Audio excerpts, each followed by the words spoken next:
ஆனந்த வாழ்வு தரும் ஆடி தபசு திருநாள். ஆடி மாதத்தில் திருநெல்வேலி மாவட்டம் சங்கரன்கோவில் சங்கர நாராயணர் ஆலயத்தில் நடைபெறும் முக்கிய விழாவாக ஆடி தபசு கருதப்படுகிறது. சங்கன், பதுமன் என்று 2 நாகலோக அரசர்கள் இருந்தார்கள். சங்கன் சிவபெருமானை போற்றி பணிபவன், பதுமன் நாராயண பக்தன். இருவரும் அவரவர்கள் விரும்பும் தெய்வம்தான் உயர்ந்தது, தலை சிறந்தது என்று போட்டி போட்டார்கள். இறுதியில் முடிவு காண்பதற்காக அன்னை பார்வதியிடம் வந்தார்கள், முறையிட்டார்கள். பார்வதி தேவி, இருவரும் ஒருவரேதான், உருவத்தில்தான் இருவரும் வெவ்வேறாக காட்சி தருகிறார்கள் என்று சொன்னார். சங்கன், பதுமன் அதை நம்பவும் இல்லை, ஏற்கவும் இல்லை. உரிய காலம் வரும்போது நீங்களே அறிந்து கொள்வீர்கள் என சொல்லிவிட்டு அன்னை பார்வதி சென்று விட்டார். இந்த தகவலை பார்வதி சிவனிடம் கூறினார். சிவன் புன்னைவனமாக நிறைந்த பொதிகை மலையில் தவம் செய்ய சொன்னார். அந்த கோவில்தான் சங்கரன் கோவில். பார்வதி தேவி தவம் புரிய பூலோகம் செல்கிறார் என்றதும் தேவ மாதர்கள் அனைவரும் பசு கூட்டங்களாக மாறி வந்து அன்னைக்கு காவலாக இருந்தனர்.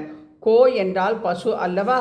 மதி நிறைந்த முகத்துடன் அம்மன் தவம் புரிந்ததால் கோமதி என்றும் ஆவுடை நாயகி என்றும் அழைக்கப்படுகிறாள். புன்னை வனத்தில் ஊசி முனையில் நின்று தவம் புரிந்த அன்னைக்கு மகிழ்ந்து சிவனும் நாராயணனுமாக ஒரே ரூபமாக சங்கரன் சிவன், நாராயணன் விஷ்ணு காட்சி கொடுத்தார்கள். பார்வதியின் எண்ணம் நிறைவேறியது.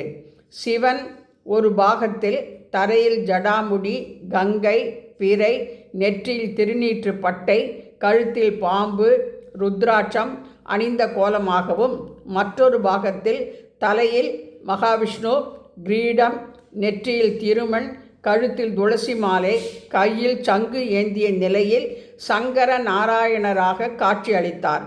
இந்த நாளே ஆடி தபசு நாள். அதைத்தான் இன்றைய தினம் கொண்டாடி வருகின்றோம். நான் சிவனையும் நாராயணனையும் தனித்தனியாக வைத்து அருள் தரும் ஆன்மீக மலரில் வந்துள்ள சங்கர நாராயணர் படத்தை நேயர்களின் பார்வைக்காக அலங்காரமாக வைத்துள்ளேன்.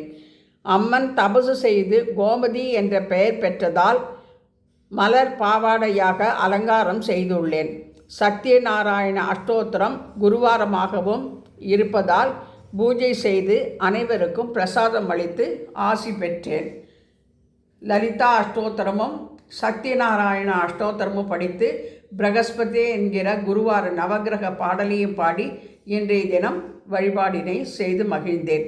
ஜெய ஜெய சங்கர, ஹரஹர சங்கர, சிவசிவ சங்கர, காலடி சங்கர, காமாட்சி சங்கர, காமகோட்டி சங்கர, பவானி சங்கர, நமாமி சங்கரா. சத்குருப்யோ நமோ நமக.